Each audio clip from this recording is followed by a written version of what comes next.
Abyss floor 118 completed. Abyss floor 119 completed. Abyss floor 120 completed. All right, so we've got 20 galaxy bookmarks, so you already know what we're gonna do. We're gonna try to get an ML5. That is not an ML5. Come on, baby. Let me get lucky. Come on. Come on, give me one shine. One shine. God damn it.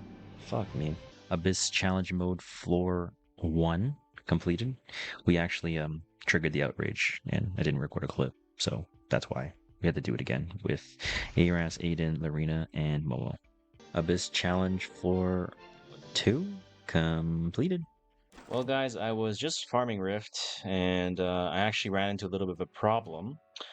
Didn't think I would run into this issue so early on the account. Might not really be considered early anymore, but I ran out of leaves. I don't have any more leaves to permanently farm Rift. I didn't think I would run into this issue this early into the account. Feels like yesterday I just had 150 leaves, but I have been going really hard in Rift and I've got a ton of gear to show for it. And the hard part now is actually finding enough charms to roll through all the gear. So I really don't know what I'm going to do because I'm definitely not touching the Sky Stones because as a free-to-play account, I cannot afford to use these Sky Stones to refresh for energy. I need to basically refresh the Secret Shop to try to get as much currency as I can for Lady of the Scales with the Mystic Metals, and obviously get ready for more Covenant bookmarks for any more events might be coming our way. I'm still hoping that we might get a collaboration at some point in this year as they did tease it in the huge announcement videos that they've done. So hopefully this saving will pay off, but only time will tell. And once I come up with an idea, I'll let you guys know. But right now I don't know what I'm going to do without any leaves. GG's. Alright, so I kind of came to a conclusion of what I'm going to do in the account, and I'm going to actually sort through a lot of the gear that I have right now, but while I do that, I do want to kind of talk about what type of gear you should be looking to, keep on the account and what type of gear you should be looking to delete. Surprisingly, this series has gotten a lot of, of the new players and returning players who have DM'd me saying that the advice has been very helpful in little snippets of each episode. And so I'm going to include this again in terms of inventory management. Okay. So anytime, I think the left side gear by now, you probably should have an idea of what you should keep and what you shouldn't. I probably sound like a broken record by now, but specifically for the right side stuff, an easy way to kind of identify what is good and what is bad is I always just go to each individual equipment section, right? This way I'm not looking at every single little thing. It's really overwhelming when a newer player or returning player is looking at all this gear in one go, right? Simplify it for yourself, use the arrange button, and anything that has a main stat that's flat, like this flat attack, like this flat attack, like this flat HP, you are not going to be keeping this stuff, right? Even if it's red, we don't want this. Why do we not want this? Because any of this flat HP stuff or flat attack, flat defense, it is a really, really bad investment in terms of the type of gear that you can roll, as the main stat is a very, very important piece of how your character is going to be built, right? Now, if there's any percentages, now obviously a piece like this that has flat HP but has speed on it, especially on speed set, you can always check it, right? But if as long as it's just an epic piece of gear which is red, then it's fine, right? Even something like this, right? Red piece is fine. 2 speed on speed set, we keep it. But I thought I'd just quickly mention why, or what type of gear rather you should be looking to kind of delete off the account. And if you're wondering if you should excel it or if you should extract it, right side gear typically I'm always going to be extracting, and the reason why is because for right side gear in particular, you always rely on the blue boxes, which is the conversion gems, to generate the main stat, right? So that you have the ingredient cores, right? Like if you want to craft a crit neck, or you want to craft a crit damage neck, or you want to craft an HP ring, right? This is going to be your main source of generating right side gear, as using your actual raw materials is going to be extremely RNG, as the main stat cannot be controlled whatsoever, unlike the weapons, helmets, or chest pieces. But I don't want to sound like a broken record, so I'll just leave it at that. And if that helped you, let me know in the comments. But if you already knew that, then thank you for coming to my TED Talk. All right, well, I mean, I don't have a whole lot of charms, but I do want to see if I can get any upgrades. And you know me, I always look at the speed set stuff first, so let's see if I can get lucky. Throughout this series, I've been getting pretty lucky with my speed gear, so maybe the luck will continue. I'm already almost out of the charms, and 73, this is really high gear score already, so I'm going to finish it off. And 86, 99 is pretty good, I would say. I'm going to do some quick speed checks on the purple gear. Quick little speed check, maybe get a 12. That's a dead right away. See if we can get another speed roll here. Dead right away. Remember, 2 speed on speed set, we always keep these. We always check them, right? Because they have the potential of being 22, right? If it's 2 starting, it always has a potential of hitting 22. Just be mindful of that. See if we can hit another speed roll here at +9. And we do not. So we're going to go ahead and sell all these off. We don't need those. And 78 gear, respectfully, keep that shit hidden. Let's move over to our helmets and see what we can get in the speed department. And I know some people have been, especially coming into my streams, they're like, what the hell? Like, how did you get 200 mil gold so quickly? I've said this in previous episodes. I don't know, maybe people just, misremember or they forget, but I just farm unrecorded history and rift like crazy, right? And obviously a lot of the Path of Air gives a ton of gold. Abyss has been giving a lot of gold, and the permanent free unequip, or rather the unequip at the moment, and the soon-to-be free permanent free unequip is going to be able to help us stay topped up all the time. And also, look, I've got 27k Skystones, man. Imagine once I start refreshing this down to 20k, 15k, 10k, this gold is going to go down, down, and down. So got to be mindful of that. I just haven't also refreshed shop yet, right? So once I've done that, I'm going to be a brokey. And also, some people have been asking in my streams, because people know that I'm part of the content creator program. No, to answer your question, I do not receive any Skystones from Smilegate every month for this account. Okay, I just want to clear the air here. So there's people talking about it in my stream the other day, about how I get 5k Skystones. That is exclusively on my main account, not on this account. But I do want to say, this high rolled like crazy, so this is a fucking insane piece. This is an insane helmet, dude. What the fuck? Okay. I will happily take that. Jeez. So we've hit some speed rolls here real quick. We don't have a lot of charms left. Okay, we'll see if we hit another attack roll here. I'll let that go right away. It's double speed roll. Yeah, that's dead. Okay. I'll let these go. Oh, I don't want to look that one. 78. Keep that shit hidden. Chest pieces. Let's see. And by the way, if you you don't I do want to also say, you don't always have to follow what I say in the video. You don't have to follow what Deity says. You don't have to follow what Valky says, or Tristan Wolf says, or Maria says, or whatever YouTuber that you watch, right? We all play the game and view the game differently at different levels. We are better than one another at certain things. So take what everybody says with a grain of salt, There really is no right or wrong answer. This is a good bruiser piece. But at the end of the day, if you want to build this character, but it's not good, just build it. If you like it, if it's a Shota or a Cunny, just build it. Who cares? Speed check, maybe? Okay, just because this is on speed set and I got 2 close to max F rolls, I'm gonna just do one more check. Okay, I have to finish this now. This is a lot of effectiveness. We didn't finish off, but 33% effectiveness is still really good on speed set, right? I'm gonna hold on to that. I'm not gonna reforge it, since I can't give that a home right away. But I know it's, got potential. I'm gonna extract that. Oh, the Abyss ring, dude. Please roll well. Please go into speed. Oh, please, come on. One more speed roll. Please. I love this game. Genuinely, I fucking love this game. 243. Okay, that's just trash. Everything started at min rolls. 2-8. Fucking trash. Wow. That is... Wow, okay. I'm really happy about that. Now, apart from the speed, I do still have some charms on the right-hand side, if I'm not mistaken, so...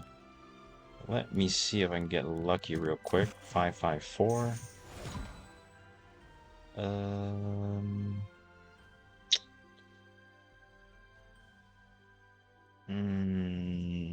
Nah.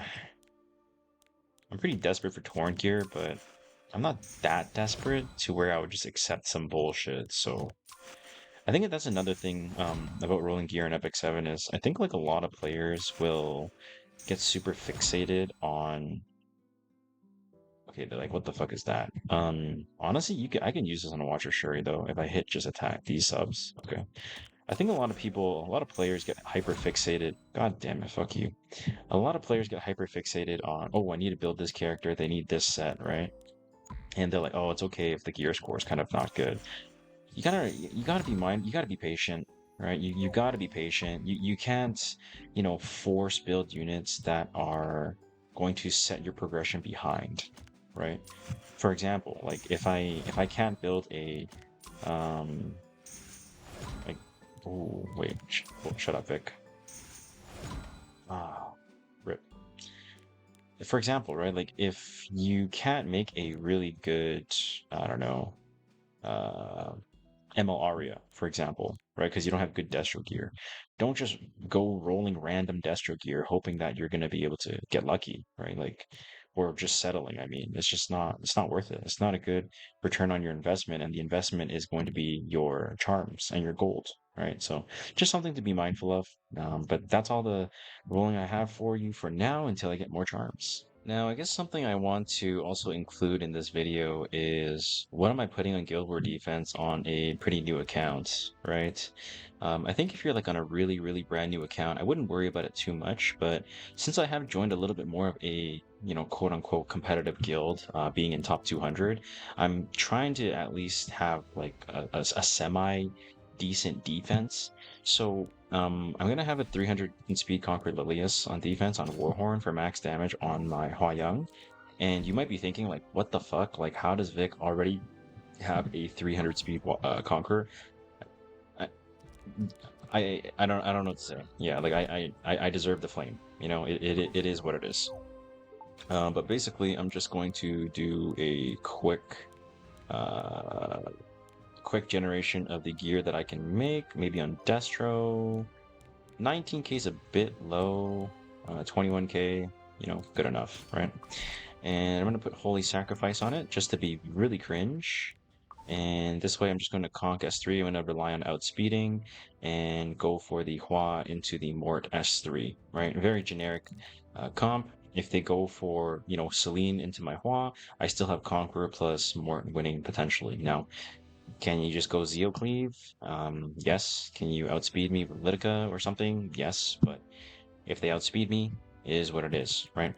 Now, for the second team I'm going to be running is I'm going to be trying to incorporate Festive Ida into my team because I think Festive Ida actually has a lot of potential on defense, which I will cover in a future Guild War defense video. But the fact that you can dispel 2 buffs and apply decreased defense and silence is really, really massive, right? Additionally, if you take all her gear off, she has 120 base speed. That's pretty fast, right? Like if I put my Conqueror Lilius gear on her, like I think she's the same base speed as Conqueror Lilius. If I'm not mistaken, right? Like you're like 1 speed slower, right? At 121, but you're basically able to make a pretty fast Festive Ida. So if you make a defense that looks pretty easy to cleave, you can kind of surprise people if you have a pretty fast Festive Ida on defense, right? However, what I'm gonna actually look to do is I'm gonna try to utilize putting a bunch of effectiveness on my defense, on my Festive Ida in this case. And the reason why I want to try to put a lot of effectiveness on my Festive Ida is I'm kind of hoping that people are not going to race me. I'm more so hoping that people are just going to try to maybe ER check me or play slow or some kind of tank down or some kind of shenanigans like that. Then I'll feel really comfortable in this setup, right? And obviously, we just got this necklace that you saw earlier. I don't think I'm going to reforge it just for Guild War defense. That seems like a little bit of a setback on my account, but I am going to go ahead and put on if I can find a cursed compass. This is going to give me an extra 28% effectiveness. I like to round up. So I'm effectively at about 230-ish, almost 240 effectiveness. So this is going to be very helpful in trying to land the silence and the defense break. And yes, I'm going to commit the Molagora right now since I finally have catalysts on the accounts. And if you're wondering, I think on Guild War defense, you really only need the effect chance. If you play RTA, probably want to get the effect chance on +2, +4 on the S1 as well. And I don't think she would need a +15 setup by any means. And if you don't want to go Curse Compass, another artifact I think would be good is something like Abyssal Crown, Sierra Wren, obviously Magic Bubble Maker, which I haven't taken out of my box yet, but that would be pretty good as well. And now, along with the Festive Eda, I need to bring some damage, right? So I'm thinking of maybe some kind of damage source that could piggy off of this quite well. And so I'm thinking of going for something like Sea Phantom Politis and maybe like a Genua, right? Now, I think something that this can be very susceptible to is Empyrean Illinav, right? And if I can lose to Empyrean Illinav, that could be kind of scary, right? I don't really want that to happen. So, being mindful of this, it's like, do I have any other DPS characters that are not just completely shit? And I think the answer is no.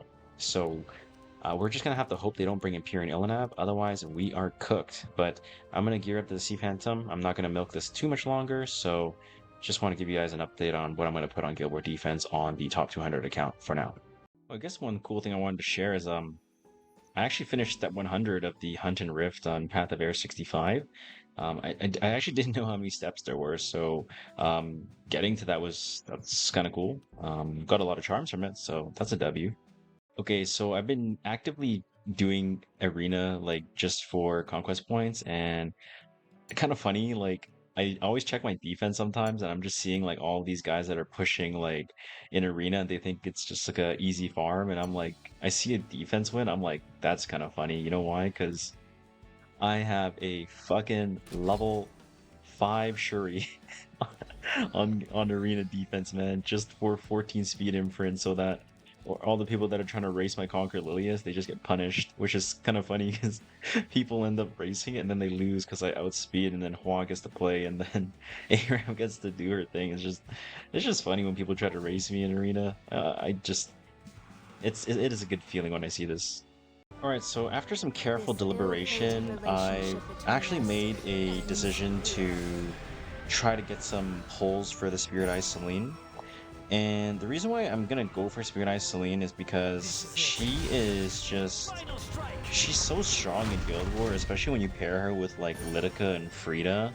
And those are two characters that I have, and I'm just thinking that she's just so good in Guild War that with Nimble Sword on her EE, so I am going to go ahead and pick her up because I think she's going to give me better value than Lady of the Scales in Guild War, but I do have 27k Sky Stones. I still have the refresh, so I'm still going to be able to get a ton of Mystics, and I have all of this challenge floors to be completed as well, so wish me luck. No way. Oh, okay. Just kidding. Ooh, okay. Blue Para. Nice. Artifacts? Oh, wow. What? Okay, that's my first 10 pull. I could have hit Celine there. Rip. That's not good. Come on, baby. Alabastron again. That's fine. I'm really hoping I don't pity, please. Oh. No, it's Champion Zerato. Oh, come on, please. Don't let it be a pity. Another Para. Oh my god. We didn't pity. We didn't pity. Let's fucking go. Spirit Eye Celine unlocked on the account, baby. Now, how That is the first ML5 that we're getting off the account, and that only took us like 4,000 mystics, so that was not bad at all. I'm definitely going to be able to have enough pity for Lady of the Scales, so I am very, very, very happy about that. Let's fucking go, boys. Alright, so this is going to be the newest addition into the account. Unfortunately, I don't have another Wind Rider as Janua is going to be using it, but I did one tap the 12% crit chance, which is very nice, and a lot of the free gear actually makes your Celine pretty usable. I'm going to be able to pair her with a unit like Conquer Lilius, who's going to be able to bridge my team, which is going to make it amazing. So very excited to use Spirit Eye Celine because she is going to have instant value on my account, so let's fucking go.